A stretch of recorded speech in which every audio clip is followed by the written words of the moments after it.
لله وحده الصلاة والسلام على سيدنا محمد من لا نبي بعده وعلى آله وأصحابه المكرمين عنده. أما بعد فقد قال الله سبحانه وتعالى في القرآن المجيد والفرقان الحميد: أعوذ بالله من الشيطان الرجيم، بسم الله الرحمن الرحيم. لقد كان لكم في رسول الله أسوة حسنة لمن كان يرجو الله واليوم الآخر وذكر الله كثيرا. صدق الله العظيم.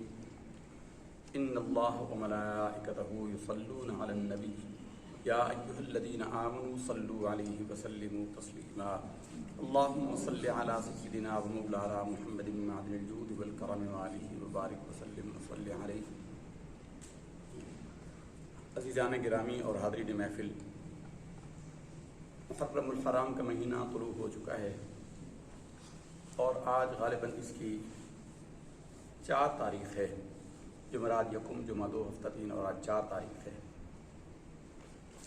اس مہینے کی پہلی تاریخ کو اللہ تعالیٰ نے حضرت سیدنا عمر فاروق اعظم رضی اللہ تعالیٰ عنہ کو شہادت کے مقام عظیمہ سے نوازا ہے۔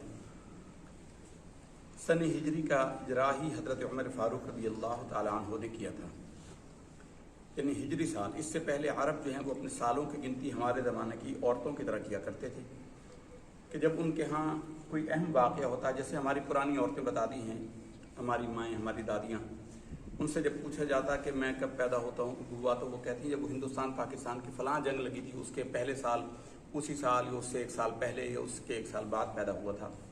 تو یعنی وہ اس سال کو جو جس میں کوئی بڑا واقعہ پیش آیا ہو بس اس کو معیار جانتی تھیں۔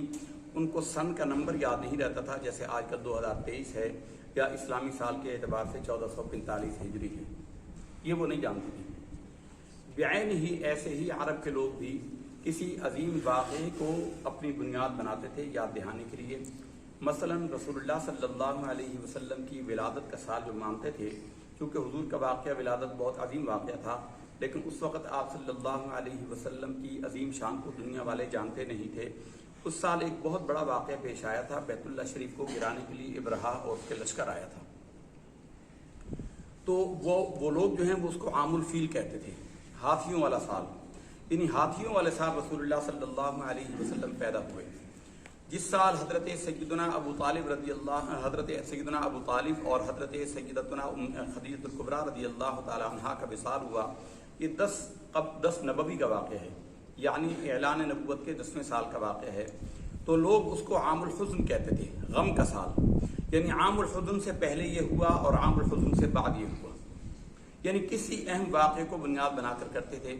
حضرت عمر فاروق رضی اللہ تعالیٰ عنہ وہ پہلی ہستی ہیں تاریخ اسلام میں جنہوں نے سن ہجری کا اجرا کیا، یعنی اسلامی سال کا آغاز ہجرت سے متعین کر کے مقرر فرمایا۔ اگرچہ ہجرت جو ہے وہ ربیع الاول شریف کے مہینے میں ہوئی تھی، لیکن حضرت عمر چونکہ اسلامی سال جو عربی سال تھا، اچھا یہ ہم اس کو اسلامی سال کہتے ہیں مروجہ طور پر، چونکہ عربی سال ہے اور عرب اسلام کا مرکز تھا تو اس لیے ہم اس کو عرب اسلامی سال کہتے ہیں۔ اصلاً یہ عربی سال ہے، عربی کیلنڈر ہے، کیونکہ آغاز اسلام سے پہلے، طلوع اسلام سے پہلے عربوں نے ان مہینوں کے نام رکھ دیے تھے۔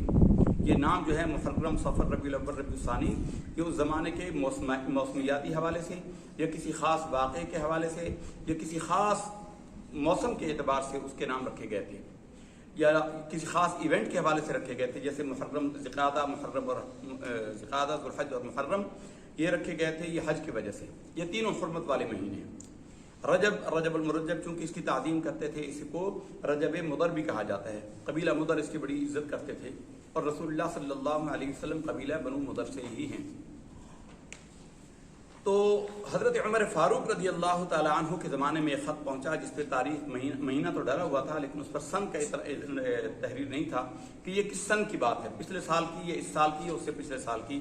تو حضرت عمر فاروق رضی اللہ تعالی عنہ نے لوگوں سے مشاورت طلب کی اور طے یہ پایا کہ جس سال اسلامی ریاست معرض وجود میں آئی، پہلی مرتبہ جب اسلامی ریاست معرض وجود میں آئی، جب باقاعدہ نظام اسلام مدون ہوا، اس کی تنظیم ہوئی، اس سال سے اس کا آغاز کیا جائے۔ تو اس سال انہوں نے پھر جس سال ہجرت کی تھی اس کو ہجرت کا سال قرار دے کر ہجرت سے آغاز کیا، سن ہجری 1، سن ہجری 2۔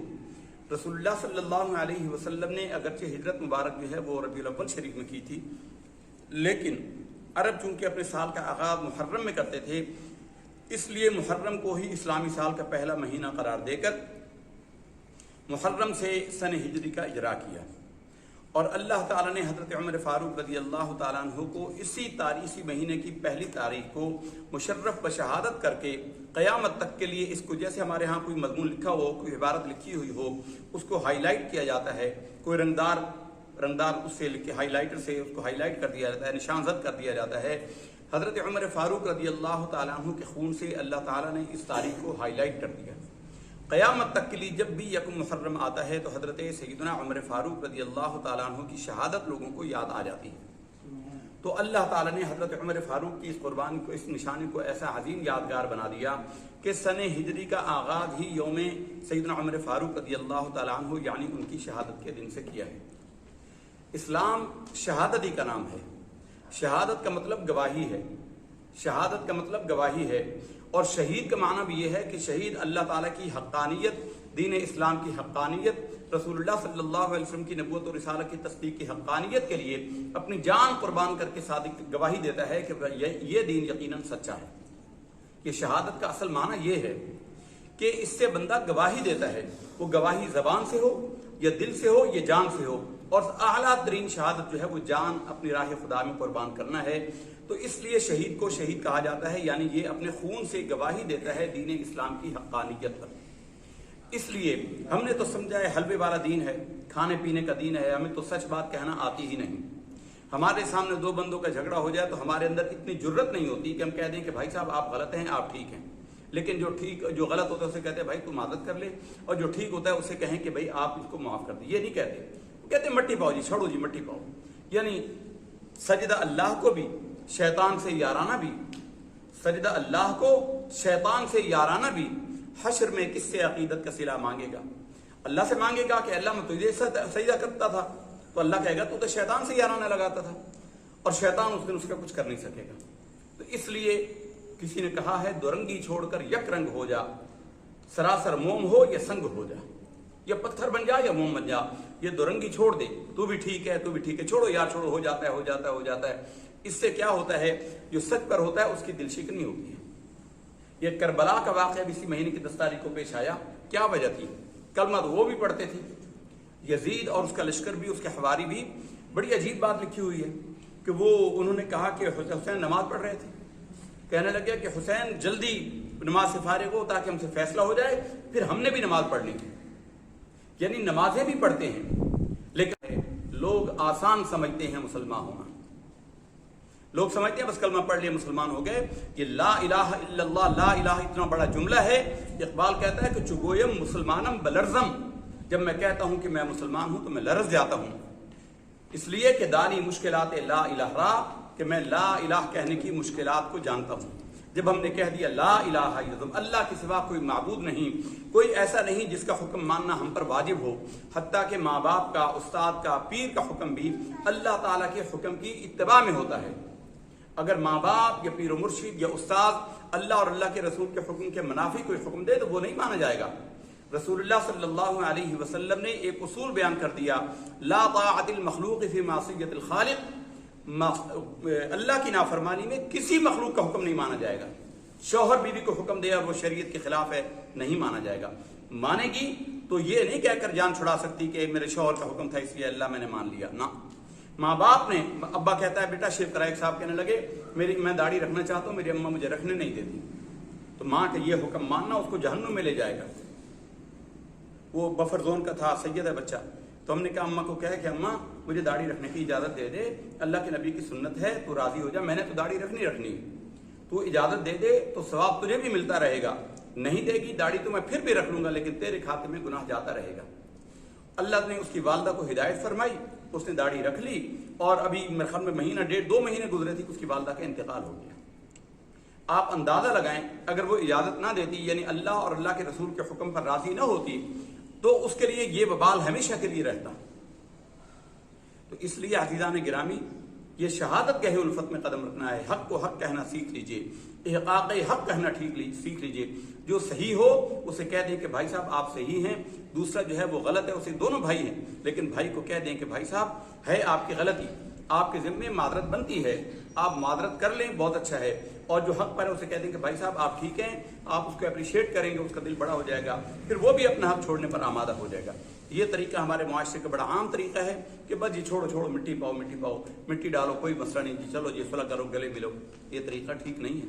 حق کو واضح کر کے اللہ نے قرآن مجید میں منع فرمایا وَلَا تَلْبِسُوا الْحَقَّ بِالْبَاطِلِ، حق اور باطل کو ملا نہ دو، حق اور باطل کو ملا نہ دو، مکس نہ کر دو، حق کو واضح کر دو، باطل کو واضح کر دو. اللہ نے اپنے ذمہ پر بھی یہی لیا ہے لِيَمِيزَ اللَّهُ الْخَبِيثَ مِنَ الطَّيِّبِ، اللہ تعالیٰ ضرور باطل اور حق کو الگ الگ کر کے چھوڑے گا، لازماً اللہ ناپاک کو پاک سے جدا کر کے چھوڑے گا.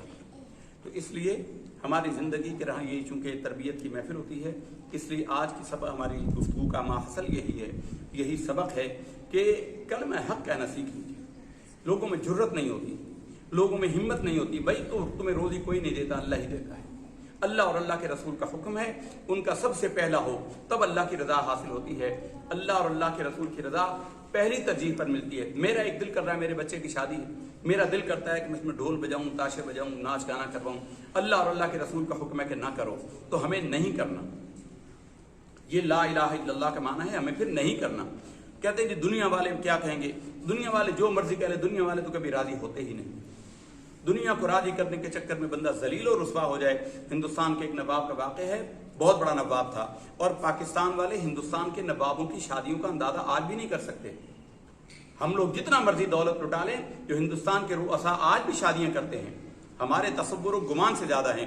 ایسے لوگ ہیں جو شادی سے پہلے صدقے کے طور پر، اگرچہ ان کا صدقہ اللہ کے یہاں مقبول نہیں، لیکن دنیا میں چیریٹی کے لیے وہ 100 200 گھر غریبوں میں بنا کر بانٹتے ہیں. زمین خریدی، گھر بنائے اور غریبوں میں بانٹ دیے. ہزار لوگوں کی، غریبوں کی پہلے دعوت کر دیتے ہیں، اور شادی سے 15-20 دن پہلے کسی دور دراز کے دیہات میں، گاؤں میں پورا شہر بساتے ہیں، اس میں دکانیں لگاتے ہیں، پان کی، شراب کی، کھانے پینے، گول گپے، الا بلا جو مرضی ہوتا ہے. 20 دن ان کا شادی کا فنکشن چلتا ہے، اور یہ سارا شادی کرنے والے کا خرچہ ہوتا ہے.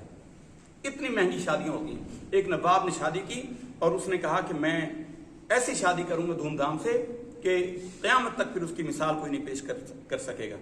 تو اس نے شادی کی، اور شادی کے ہزاروں 20 قسم کے کھانے بنائے، اور کھانے کے بعد جانے والے باراتی ہزاروں کی تعداد میں تھے. پورا گاؤں تھا اس کا، پوری ریاست اس میں شامل تھی. اس نے ہر بندے کو ایک سونے کی اشرفی اور ایک کپڑوں کا جوڑا دیا، مرد ہو یا عورت، ہر ایک کو ایک سونے کی اشرفی اور ایک جوڑا دیا. اب آپ اندازہ لگائیں کہ اس کا بل کہاں پہنچا ہوگا. اس نے سمجھا کہ میں نے بڑا کام کیا ہے، اور اب دنیا والے تو میری تعریفیں کر کر کے نہیں تھکیں گے. وہ راستے میں جہاں سے لوگ نکل رہے تھے، وہ کہیں چھپ کر کھڑا ہو گیا، سننے لگا کہ لوگ میری تعریف میں کیا کہتے ہیں. تو کوئی کہہ رہا تھا یار کتنا کنجوس نواب ہے، ہمیں اللہ نے 2 ہاتھ دیے ہیں، اس کو اللہ نے اتنی دولت دی ہے، اتنا نہیں ہوا کہ 2 اشرفیاں دے دے، ایک اشرفی دے کے ٹرخا دی. دنیا کو آپ کبھی راضی نہیں کر سکتے. یہ دنیا راضی نہیں ہوتی.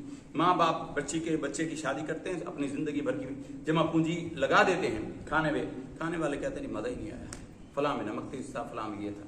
آپ دنیا کو راضی کر ہی نہیں سکتے. ایک رب کو راضی کرنے والے بن جائیں، دنیا سے بے نیاز ہو جائیں گے. اور یہ تبھی ہوتا ہے جب ہم اس اسلام کی حقانیت کو جان لیں.